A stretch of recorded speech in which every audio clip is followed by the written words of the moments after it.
Hace poquito tuve una conversación con mi hijo. Voy a esperar hasta que la ilustración empieza con él y se está yendo, así que espero hasta que salga.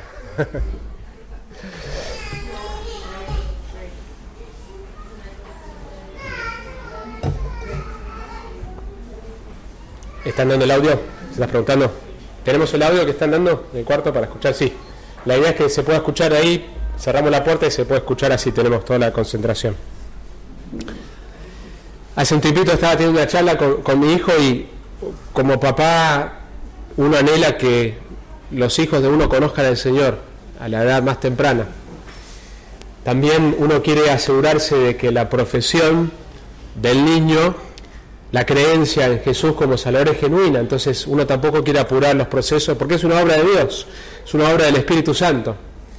Entonces con Tiago venimos hablando del Evangelio, qué es lo que Dios hizo. Tiago, como Alaina, como Wendy, como tus hijos, si tenés hijos chicos, necesitan un Salvador, son pecadores, necesitan ser salvos, están perdidos.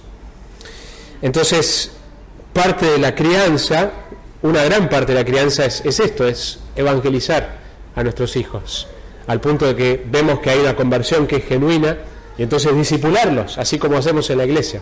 Así que con Tiago ya empezamos a hablar del Evangelio, y normalmente no le ha prestado mucha atención, pero últimamente a las noches, porque quiere pasarse a dormir con nosotros, dice que tiene miedo. Yo dudo si está diciendo la verdad para poder dormir entonces con nosotros. Normalmente es muy comprador con las hermanas y a veces con la mamá, el papá es un poco más firme, pero en esa conversación hemos hablado, como tiene una fascinación en este momento de los superhéroes. Cuando viajé le traje unos calzoncillos, que cada calzoncillo es un superhéroe distinto, el de Batman, el de Spider-Man, el de Hombre Araña, tiene todos los calzoncillos de todos los superhéroes, era un paquete que venía junto. Está con su disfraz de Spider-Man y a veces Batman, y le gustan los superhéroes que son malos, ¿viste? Batman le parece malo, entonces prefiere Batman. Entonces a la noche hemos hablado de que Jesús es mucho más poderoso que cualquiera de esos superhéroes y que lo puede proteger. Y la próxima conversación con respecto al Evangelio entendió de que Jesús podría entrar a su corazón. Entonces pidió, ¿cómo hago para que entre a mi corazón? Entonces expliqué el Evangelio y preguntó si ya estaba en su corazón, y le dije, bueno, si vos entendés que sos pecador y que Cristo murió por tus pecados en tu lugar y crees en eso y le pedís que entre a tu corazón y te limpie, sí, Él va a venir a tu corazón. Bueno, ya hice eso, ¿está en mi corazón o no está en mi corazón? Y yo no quería decirle sí, porque estaba dudando que Él realmente entendía y que no quería darle una seguridad falsa. Entonces le volví a decir, bueno, si vos crees este mensaje, sí, Jesús viene a tu corazón. Bueno, sí. Entonces, ¿está o no está? Bueno, finalmente le dije, bueno, si creíste, sí, está. Y entonces entendí que lo que él quería realmente eran los poderes de Jesús a su favor. De que ahora entonces Jesús estaba en su corazón y él le escribía que Jesús va a salir por mi ombligo y va a ejercer todos sus poderes a mi favor. Y a veces el libro de Hechos se ve de esta manera. El libro de Hechos es un libro que vamos a empezar a estudiar hoy, que enfatiza mucho la obra del Espíritu Santo. Y a veces la manera que la Iglesia ha enseñado verdades que están en el libro de Hechos es que el Espíritu Santo está para poder hacer lo que yo quiero hacer y para de alguna manera darme poder a mí y engrandecer mi reino. Hay iglesias que uno palpa que lo que se está intentando hacer no es glorificar a Cristo, sino glorificar al liderazgo. Crecer un ministerio grande para un nombre más grande para la persona que está a cargo y utilizar el Espíritu Santo y sus poderes para lograr esos fines. Entonces vamos a estudiar un libro que frecuentemente se ha entendido mal, que frecuentemente no hemos mirado de cerca el contexto para saber qué está diciendo con respecto al Espíritu Santo y con respecto al Evangelio. Así que te invito a que abras tu Biblia al libro de Hechos. Y hoy arrancamos entonces una serie nueva de predicaciones expositivas, donde tomamos un texto y miramos un segmento de la Biblia y buscamos explicar su significado original, qué es lo que Dios dice en esta parte de la Biblia, no lo que pienso o no lo que quiero hacer con este pasaje para tratar de decir un mensaje mío, sino a ver qué dice Dios acá en esta parte de la Biblia, para escuchar la voz de Dios y responder a lo que Dios nos está diciendo. Vamos a estar haciendo 9 semanas en el libro de Hechos. Hay dos maneras principalmente de predicar expositivamente. Uno es predicar cada párrafo, y lo hemos hecho con Génesis, por ejemplo, con Primera de Timoteo, y uno pasa a veces un año y medio en un libro, y muchos que hacen predicaciones expositivas hacen eso.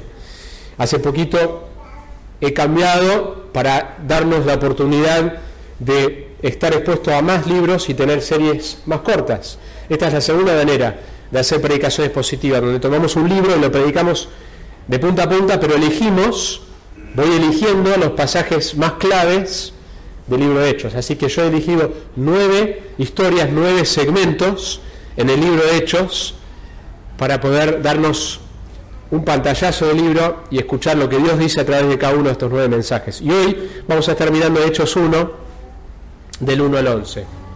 Hechos 1 del 1 al 11. Algo del trasfondo de Hechos, ya que estamos arrancando hoy, es un libro que fue escrito más o menos en el año 61. Como sabemos la fecha, no se menciona la muerte de Santiago, que murió en el año 62. La persecución bajo Nerón de los cristianos ocurre en el año 64, no se menciona. La muerte de Pablo, que ocurre en el año 68. La caída de Jerusalén en el año 70 no se mencionan, por ende deducimos que fue escrito antes de estos eventos, más o menos en el año 61. Y lo que vamos a ver, algunas cosas del libro de Hechos, vamos a ver el crecimiento del cristianismo de un grupo reducido en Jerusalén. ¿Saben cuántos eran? Al principio en el libro de Hechos 1:15 nos dice de qué tamaño era la iglesia, o por lo menos menciona ahí cuántos estaban reunidos. ¿Saben cuántos había? 120, un poquito más grande que nuestra iglesia. Había 120 personas al principio del libro, y comienza el cristianismo así. Y va a crecer a muchas iglesias locales en 3 continentes en solo 3 décadas. Es interesante que en Hechos se informa el progreso de la iglesia. 8 veces a través del libro hay pasajes donde menciona cómo va progresando el crecimiento de la iglesia, porque Hechos trata de esto, trata el avance del cristianismo en los primeros años, las primeras décadas. Jesús ha muerto, ha resucitado, ascendió, y cómo ahora sigue el plan de Dios a través de la iglesia, a través de los discípulos, cómo crece y cómo pasamos de los evangelios a las cartas. Hechos nos responde eso. En el 2:47 dice que el Señor añadía cada día al número de ellos que iban siendo salvos. ¡Qué consolación! Es una obra del Señor. El Señor es el que agrega a una iglesia local los que han de ser salvos. Nosotros hacemos la parte que Él nos pide. Hoy estuvimos mirando en la clase, somos fieles en lo que Dios nos pide, pero Él es el que va añadiendo y trayendo el crecimiento. Después en el 4:4 dice, pero muchos de los que habían oído el mensaje creyeron, llegando el número de los hombres como a 5.000, un crecimiento muy grande. En el 6:7 dice, y la palabra de Dios crecía y el número de los discípulos se multiplicaban en gran manera en Jerusalén. Y algo interesante, y muchos de los sacerdotes obedecían la fe, es decir, el liderazgo religioso judío que había rechazado el mensaje del evangelio, que había contribuido a que Jesús, pedido y entregado a Jesús que vaya a la cruz, ahora tenemos sacerdotes que se están convirtiendo a la fe. Después en el 9:3, entre tanto la iglesia gozaba de paz por toda Judea, Galilea y Samaria, y era edificada, y andando en el temor del Señor y en la fortaleza del Espíritu Santo, seguía creciendo. en realidad lo normal es que la iglesia crezca. Hay contextos del mundo donde la iglesia crece más lentamente y donde el terreno es más duro. Pero una iglesia saludable eventualmente crece. Cuando una iglesia está saludable, está creciendo de una manera sana, espiritualmente y eventualmente también numéricamente. En el 12:24, pero la palabra del Señor crecía y se multiplicaba. 16:5, así que las iglesias eran confirmadas en la fe y diariamente crecían en número. 19:20, así crecía poderosamente y prevalecía la palabra del Señor. Continuamente en el libro de Hechos el crecimiento está conectado a la proclamación de la Biblia, de la palabra de Dios. Y el libro termina 28:31, predicando el reino de Dios y enseñando todo lo concerniente al Señor Jesucristo con toda libertad, sin estorbo. Se ha dicho que nosotros somos Hechos 29, la historia continúa. El libro termina en Hechos 28, la historia continúa. Dios está actuando alrededor del mundo. Para mí fue una experiencia linda escuchar, y ya lo vamos a ver. Quiero traducir los videos que se compartieron en la conferencia de misiones, donde uno se entera de lo que Dios está haciendo en la iglesia cristiana en India, las historias, y lo que Dios está haciendo en China, y lo que Dios está haciendo en Francia, y lo que Dios está haciendo alrededor del mundo. Dios está orando, y está creciendo, y está edificando su iglesia alrededor del mundo. Así que Hechos es este puente entre los evangelios y las epístolas. Harrison, en su introducción al Nuevo Testamento, dice lo siguiente: este tipo de investigación es el que nos da Floyd Wilson, quien ha podido demostrar que el tema del viaje es prominente en ambas fases de la obra de Lucas, porque Hechos es Lucas 2, es la segunda parte, como vamos a mirar ahora. Y lo que vemos en el libro de Hechos, como vemos en el Evangelio de Lucas, que el libro va a girar alrededor de este concepto de avance geográfico, donde va a comenzar en Jerusalén y se va a extender a Judea, Samaria y hasta los fines de la tierra. Termina en Roma, que es el lugar donde todos los caminos llegaban a Roma, y de ahí se va a expandir el Evangelio. Y en Lucas también vemos este tema de viaje. Hay una parte en Lucas donde dice que Jesús afirmó su rostro para Jerusalén. Y todo ese segmento, capítulo 13, si mal no recuerdo, es todo el camino a Jerusalén. Es una descripción geográfica que Lucas hace, porque el punto es que la geografía indica que Jesús está muy determinado a cumplir con su misión de ir a Jerusalén, porque en Jerusalén es el lugar donde lo van a crucificar. Entonces Lucas organiza su material, tanto en Lucas como en Hechos, alrededor de este avance geográfico. Y quisiera que miremos este tema de hoy, de nuestra misión acá en la tierra. ¿Cuál es nuestra misión? Jesús nos ha dado el Espíritu Santo, no para que tengamos poderes para usar para nuestros fines, sino para una misión específica. Y quiero hablarles del contexto, cuál es el contexto de nuestra misión, el mandato de nuestra misión, el alcance de nuestra misión y el poder para nuestra misión. Así que primero, el contexto de nuestra misión. Versículo 1. El primer relato que escribí, Teófilo, trató de todo lo que Jesús comenzó a hacer y a enseñar. Entonces lo primero que observamos acá es que hay una primera parte. Lucas le está escribiendo a una persona que se llama Teófilo, no sabemos prácticamente nada de quién es esta persona, pero era común en la antigüedad, en este tiempo, escribir una obra y dedicársela a alguien. Josefo, el historiador judío, dedica varias de sus obras, cuando las comienza, la dedica a un tal Epafrodito, no el Epafrodito del Nuevo Testamento, otro. Entonces Lucas dedica esta obra, si bien obviamente está escribiendo para personas más allá de Teófilo, de alguna manera está pensando en Teófilo como su audiencia. Es como cuando alguien prepara una predicación y piensa en una persona en particular para ayudar a pensar cómo hablarle a todos. Y esto es lo que él está haciendo. Pero habla de un primer relato, que sabemos que es el Evangelio de Lucas, porque en Lucas 1 también habla a Teófilo. La diferencia es que en Lucas 1, cuando habla a Teófilo, en vez de llamarlo Teófilo, dice excelentísimo Teófilo. Y cuando vemos este uso de esta palabra, excelentísimo, aparece en Hechos, se refiere a alguien que está en una autoridad política. Entonces, por ejemplo, Festo y Félix, cuando Pablo se dirige a ellos, dice excelentísimo Félix, excelentísimo Festo.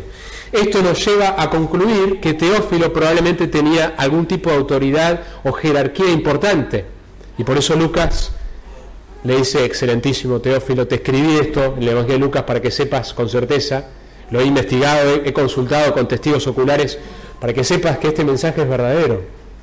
Bueno, y acá está la segunda parte, pero no le dice excelentísimo. No sabemos con certeza, pero es probable que la razón que no le dice excelentísimo es que Teófilo se convirtió. Ya hay una familiaridad por ser un hermano en Cristo que no había en Lucas. Después de haber leído Lucas, se convierte Teófilo, y ahora en vez de decirle excelentísimo, le dice Teófilo. Y menciona que lo que él escribió en el tomo 1, que es el Evangelio de Lucas, es lo que Jesús comenzó a hacer y a enseñar. Dos cosas. Los evangelios esencialmente hablan de dos cosas. Hablan de las palabras de Jesús y de la obra de Jesús. Sus palabras y su obra. Que Jesús en sus palabras y en su obra demostró ser Dios mismo en la carne. Versículo 2 dice, hasta el día en que fue recibido arriba. Y quiero detenerme sobre esa frase. La ascensión de Jesucristo es algo que no escuchamos normalmente una enseñanza profunda sobre la ascensión de Jesucristo. Lo que Lucas está diciendo es que yo escribí en el relato anterior, relaté todo, y terminó mi relato con la ascensión de Jesucristo. Es más, si vas y lees el final de Lucas, hay una descripción corta de la ascensión de Cristo que él va a repetir acá, con más detalle. Si mirás más adelante, en el versículo 9, tenemos esta descripción de la ascensión de Jesucristo. Dice en el versículo 9, después de haber dicho estas cosas, las cosas que vamos a mirar ahora, donde Jesús le da la misión de ser testigos. Fue elevado mientras ellos miraban. Lo que vemos es que esto que sucede después de 40 días en que Jesús ya se había aparecido a muchos. Es más, solo se apareció a personas que ya habían creído en el mensaje. Después en Hechos más adelante va a decir que Jesús se apareció no a todos, sino a testigos. Y lo que sabemos es que se apareció solamente a personas que ya habían creído antes de su muerte, con la excepción de sus medio hermanos. ¿Sí? Y cuando uno junta todos los relatos de los evangelios, 1 Corintios, uno concluye que son 10 apariciones que Jesús hace en un periodo de 40 días. Lucas nos dice que fue un periodo de 40 días, donde va apareciéndose a los discípulos y a personas que lo siguieron y creyeron. 1 Corintios nos describe que se apareció a más de 500 a la vez, ¿sí? Personas que ya habían seguido a Cristo, que ya habían creído. Y las apariciones hasta ahora eran apariciones y desapariciones. Jesús desaparecía de golpe. En el camino de Maús, ¿lo recuerda el relato? Que no lo reconocen a Jesús y Jesús empieza a abrir las Escrituras y después se dan cuenta que era Jesús, pero ya había desaparecido.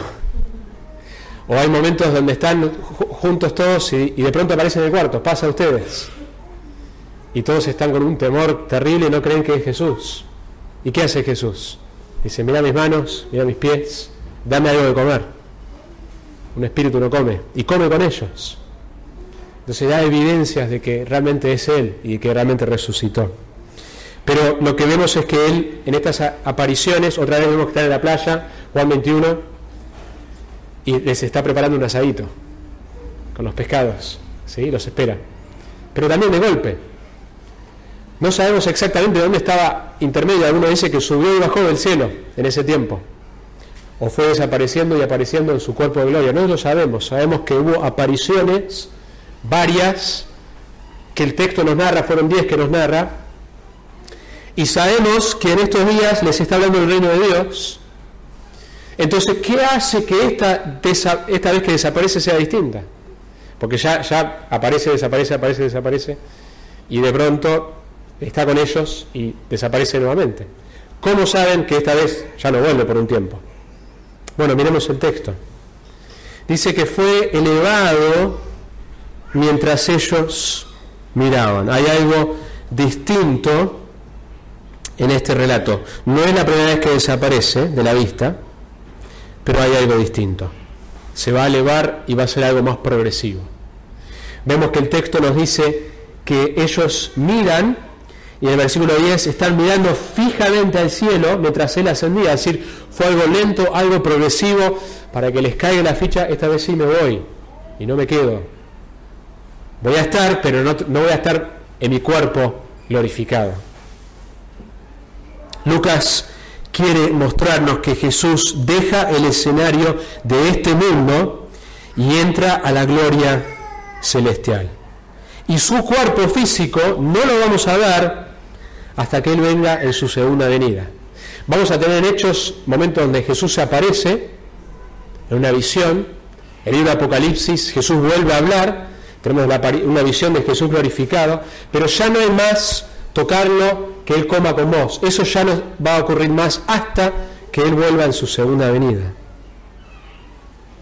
Y Lucas nos quiere mostrar esto con claridad. Menciona una nube en el versículo 10. No, en el 9.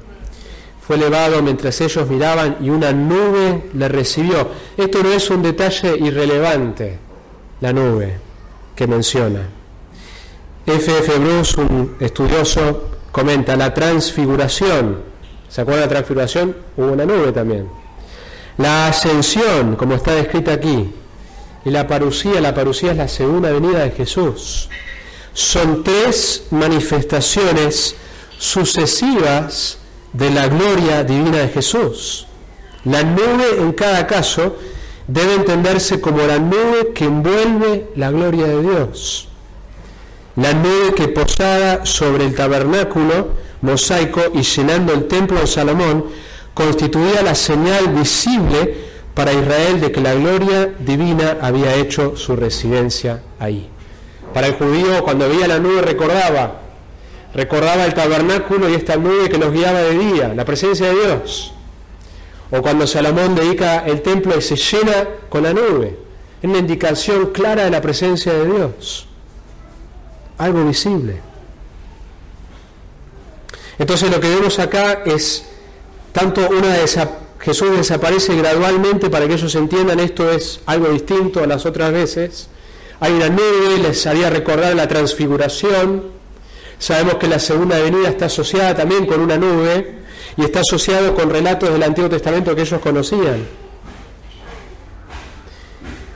Era necesario que Jesús en un momento en el tiempo llegue a este mundo. Jesús vino en una fecha determinada, a una localidad determinada. Nuestra fe está basada sobre hechos reales, no es como otras religiones de una supuesta visión de Mohammed o de los mormones.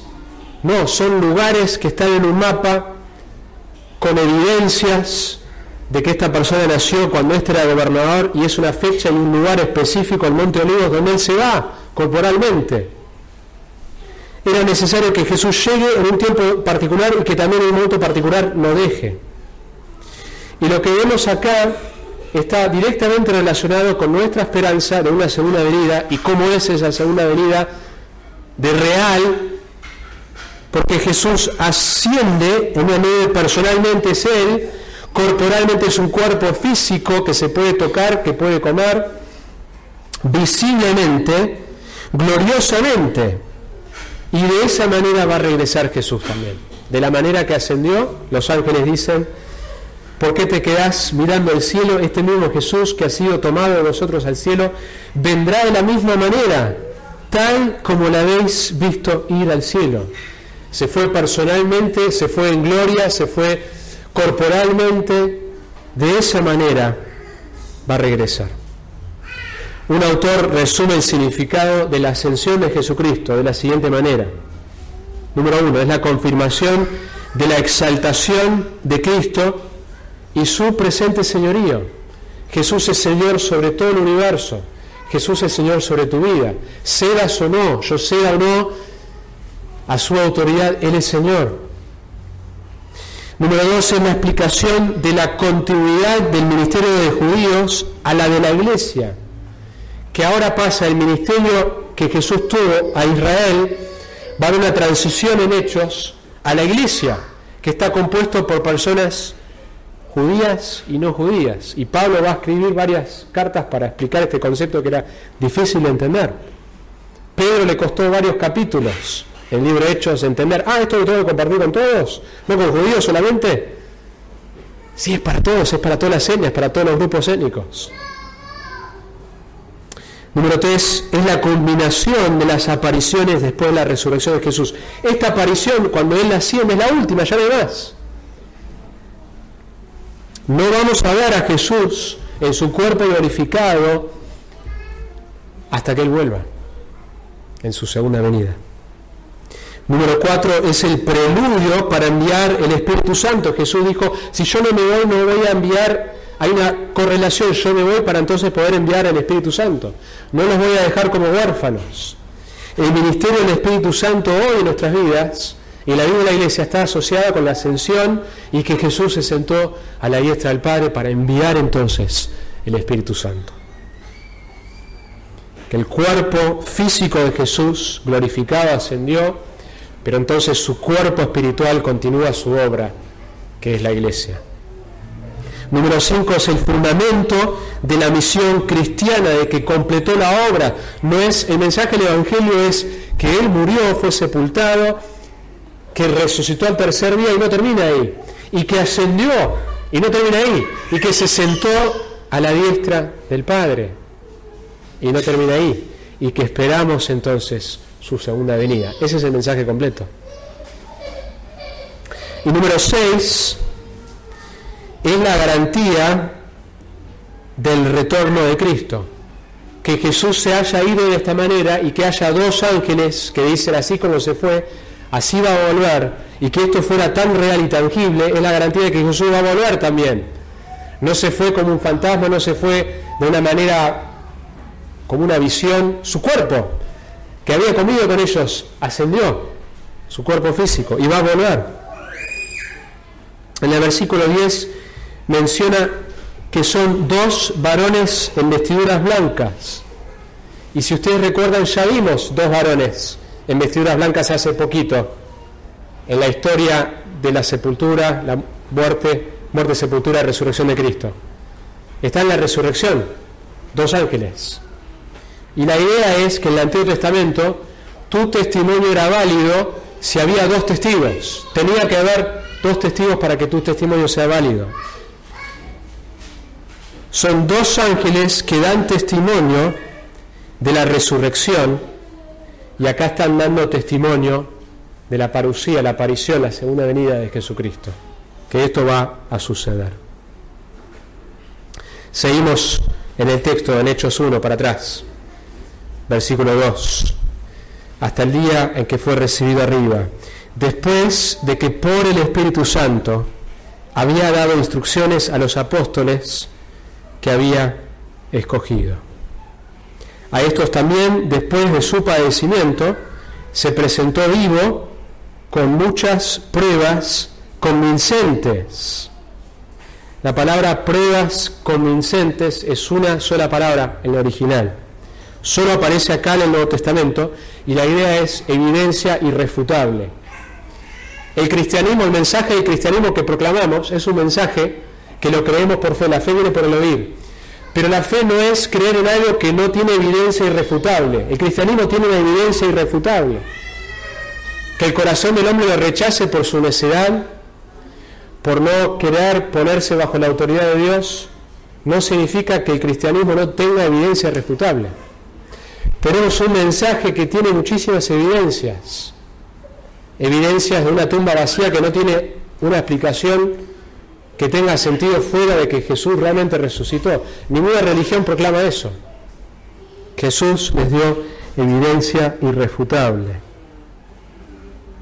El cristianismo, a diferencia de otras religiones, tiene una manera de evaluar las supuestas cosas que dice. Dice cosas bastante fuertes, la realidad del cielo e infierno, que hay un solo camino. Bueno, ¿cómo evalúo si es verdad? El cristianismo me da una oportunidad de evaluar. Si la resurrección de Cristo no ocurrió, nuestra fe es en vano, es lo que predica Pablo. Pero dice que sí ocurrió, y tenemos evidencias irrefutables que Jesús realmente resucitó.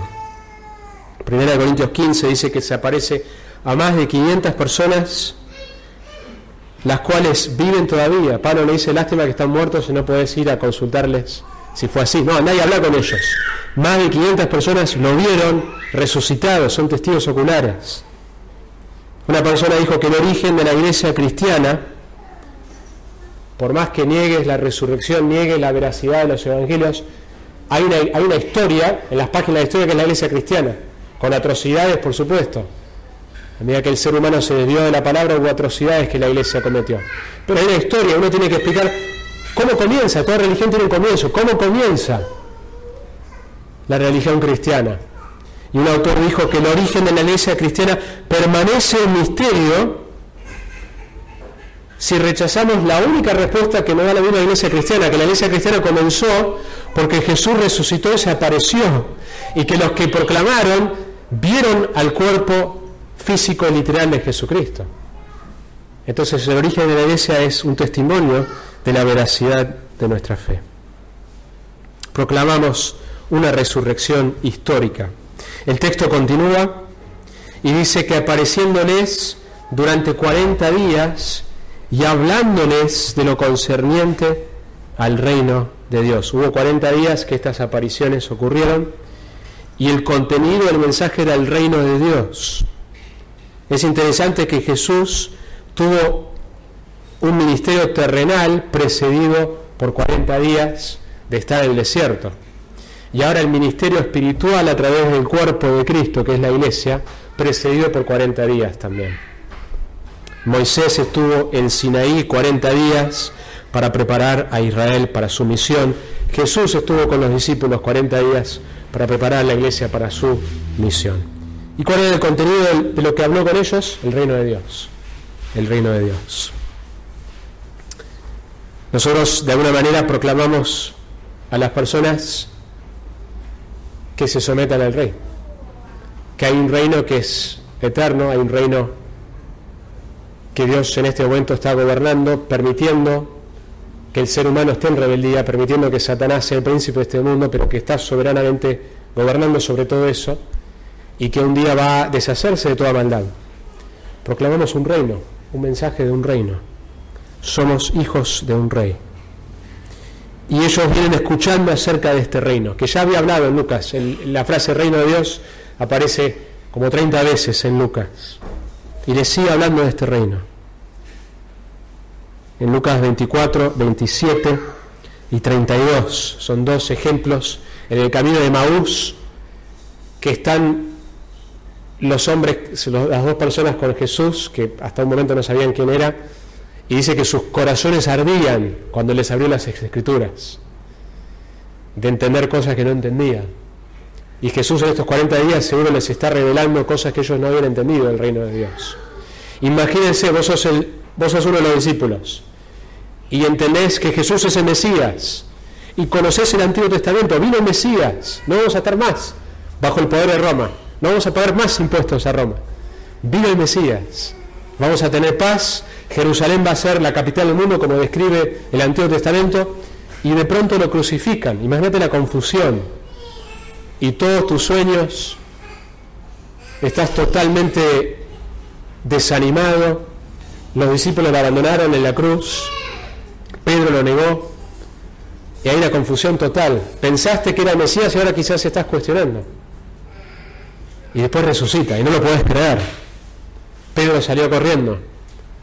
No podía creer que Jesús resucitó.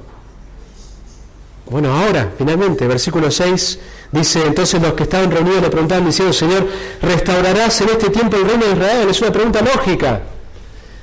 Llegó el Mesías, proclamaste el reino, no entendíamos la cruz, pero ahora entendemos, moriste, resucitaste, ahora estás acá con nosotros, ¿vas a restaurar?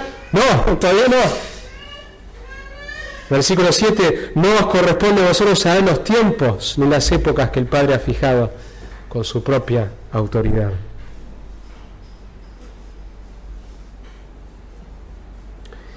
Ese es el contexto. Quería pasar un largo tiempo en eso.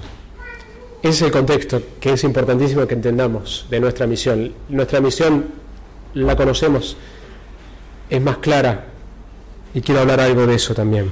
¿Cuál es el mandato de nuestra misión? Ellos preguntan si Israel iba a ser restaurado, y la respuesta es sí, pero no ahora, no les corresponde saber cuándo. La Biblia habla de un futuro literal para la nación de Israel, pero no les corresponde saber eso. No se preocupen de eso, pero quiero que se preocupen de lo siguiente, versículo 8: recibiréis poder. Pero el gran contraste, no se preocupen de esto, pero recibiréis poder cuando el Espíritu Santo venga sobre vosotros y me seréis testigos. Nuestra misión, tu misión, si sos un cristiano, es ser un testigo de Jesús. Es ser un testigo de Jesús. Nuestra vida debe testificar. Qué bueno recordar esto. Me debería motivar en mi santidad. Yo soy Jesús.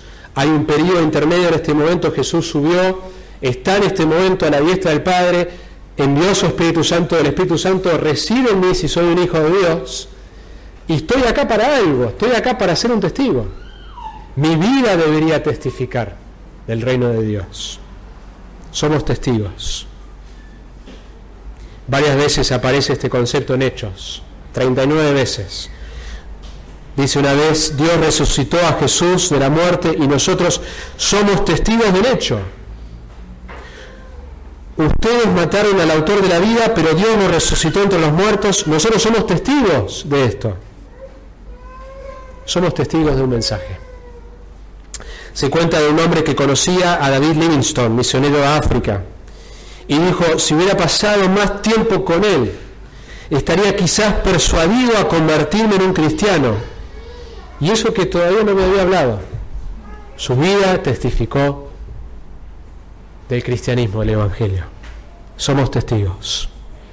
La vida de Jesús está reproducida en vos, si sos un hijo de Dios, por el poder del Espíritu Santo. Es algo diario, donde cedemos. La Biblia habla en varias ocasiones de la llenura del Espíritu Santo, de caminar por el Espíritu. Cedemos al control de Él para que Él viva su vida a través nuestra, porque somos sus testigos. Eso es lo que debemos estar haciendo. Ser testigo significa que la vida de Jesús se está manifestando en mi carácter de tal manera que no hay ninguna contradicción cuando proclamo el mensaje. Cuando yo lo proclamo no hay ninguna contradicción. Ser testigo significa que tengo pasión por el mensaje. La palabra para testigo tiene que ver con haber observado un acontecimiento. Vos experimentaste la vida cristiana, no es solamente el conocimiento objetivo del mensaje, que es lo que proclamamos, pero vos lo experimentaste ese mensaje si sos un hijo de Dios. Y segundo, tiene que ver con la persona que presenta un testimonio y que defiende y promueve una causa. Como testigos defendemos y promovemos una causa. Se cuenta de George Whitefield, el evangelista, en la ciudad de Edinburgh. La gente se levantaba a las 5 de la mañana para escucharlo. Y un hombre camino a la iglesia se encontró con David Hume, el filósofo y escéptico escocés, que iba camino también a la iglesia. Y se sorprendió y le preguntó: pensé que vos no creías en el evangelio. Yo no creo, pero él sí. Yo no creo, pero él sí. Este hombre quería ver a esta persona que estaba tan convencido de este mensaje. Ser testigo tiene que ver con esto. que estamos convencidos del mensaje del Evangelio. Cuando llegamos al versículo 8 describe: recibiréis poder cuando el Espíritu Santo venga sobre vosotros, y me seréis testigos. Y tenemos un bosquejo de todo el libro. En Jerusalén, en toda Judea y Samaria, y hasta los confines de la tierra. Es un bosquejo del libro, que vamos a ver que el Evangelio va a avanzar en Jerusalén y después va a pasar a Judea y a Samaria y hasta el fin de la tierra. El libro termina con Pablo encarcelado en Roma y el Evangelio se está esparciendo al final de la tierra. Jerusalén fue el lugar donde Jesús había sido crucificado. Judea habían sido rechazados ahí. Samaria no se llevaban bien con los samaritanos, no eran judíos puros. Y lo último de la tierra, hay gentiles ahí. Entonces, cada uno de los lugares que mencionan no tenía sentido para ellos. A veces es más fácil compartir el Evangelio en un lugar que no sea tu propia Jerusalén. Cada uno de nosotros tenemos una Jerusalén, mi familia, mis amistades, mis vecinos. Y para ellos es más fácil viajar a otro lugar y compartir un extraño el Evangelio que hacerlo en mi Jerusalén. Dios te pide que vos seas testigo en tu Jerusalén.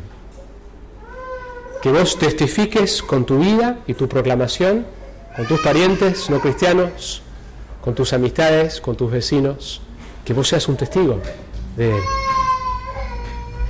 Normalmente en cada cultura hay prejuicios hacia algún grupo social que se desprecia. En Argentina también lo hay.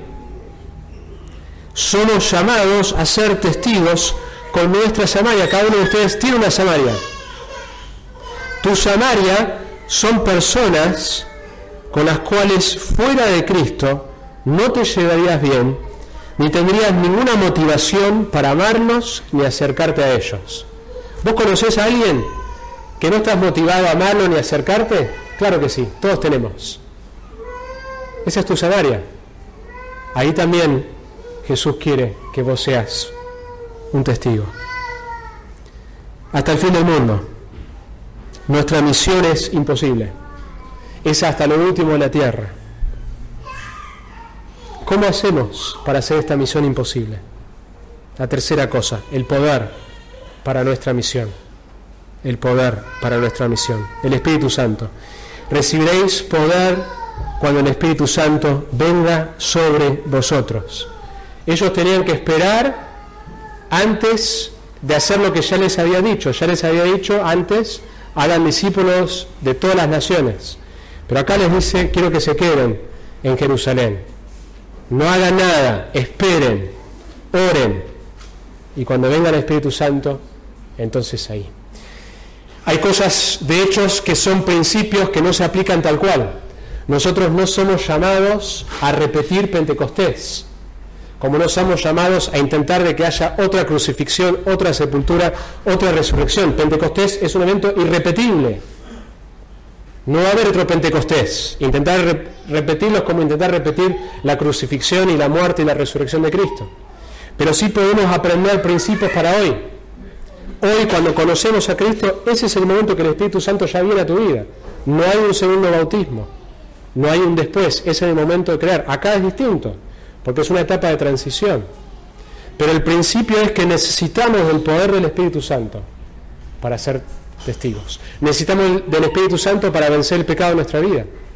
Necesitamos del Espíritu Santo para proclamar. Cuando mirás el libro de Hechos y mirás la frase, mírenlo, si lees Hechos en esta semana en tu casa, lee y fíjate la frase llenura del Espíritu Santo. Casi cada vez que aparece hay una de dos cosas o ambas que suceden. Hay una proclamación del mensaje con denuedo, con confianza. Pedro, el que había negado a Cristo, no tiene miedo de decir: ustedes mataron al autor de vida. No tiene miedo. Antes le tenía miedo de una campesina. Y ahora les está hablando a las autoridades porque tiene el Espíritu Santo que lo está llenando. Lo que hablamos en la clase, necesitamos del poder del Espíritu Santo para ser testigos. Y la segunda cosa que vemos, casi cada vez que aparece la llenura, es el carácter. Cuando dice que elijan a hombres llenos del Espíritu Santo, y describe su carácter, que tienen un buen carácter. Necesitamos de este poder para poder hacer nuestra misión. ¿Cuál es el alcance de esta misión? No termina hasta que no hemos hecho discípulos de todas las naciones. Así que tenemos una tarea increíble, interminable que el Señor nos ha dado. Termino con una ilustración. Con mi computadora me doy cuenta cuán necesario o me he acostumbrado a que esta sea la herramienta de muchas de las cosas que yo hago en mi trabajo. Escribo emails, busco cosas en internet, tengo mi programa de Biblia que lo estudio ahí, hago muchas cosas en la computadora que sin ella tendría que reacostumbrarme a hacer todo eso, pero sin la computadora. Y es increíble, una cosa tan chiquita, cuadrada, tiene una pantalla, tiene la capacidad de tener las teclas, de comunicarse con internet, de tengo como 700 libros de comentarios bíblicos y de Biblias, todo dentro de una cajita. Es fabuloso lo que esa pequeña caja logra. A no ser que le saco la batería. Me ha pasado que se me ha roto el cable y no puedo enchufarlo, y tengo todos los elementos presentes, están las teclas, está la memoria, está la capacidad de conectarse a internet, pero me falta el cable. O no tengo el cable, pero no me anda. Tengo todo, pero me falta la electricidad. Esa cosa tan pequeña, una vez me cortó días de trabajo. Es esa electricidad que hace que todo lo que yo haga en esa computadora funcione. De la misma manera nosotros, en este mandato increíble que el Señor nos ha dado de ser testigos, en tu familia, en tu contexto, ¿sabes lo que vos no podés hacer? Necesitas del Espíritu Santo. Hay un poder que Dios ha puesto a nuestra disponibilidad, que es el Espíritu Santo que ya vive dentro de ti, que necesitamos ceder a su control para ser testigos de Él. Oramos. Señor, te damos gracias por Hechos, que es un libro emocionante que vemos el avance de la iglesia, de un grupo pequeño de 120 personas reunidas para orar, a expandirse por todo el mundo. Y queremos pedirte que vos nos edifiques y nos alientes y nos desafíes a través de tu palabra a ser testigos. Esto es lo que tenemos que estar haciendo mientras tanto. Hay un periodo de intervalo que es ahora, es un periodo que los discípulos no sabían que iba a ser 2000 años. Nosotros no sabemos cuándo es la segunda venida, pero sabemos que tan cierto como tu resurrección y tu ascensión, así es la certeza de tu segunda venida corporal. Y mientras tanto nos dijiste que hagamos esto, que seamos testigos. Así que oro por nuestra iglesia, que podamos hacer esto bien, que seamos testigos en nuestro contexto, que uses esta herramienta que estudiamos. Este mensaje maravilloso, en el nombre precioso de Jesucristo oramos. Amén.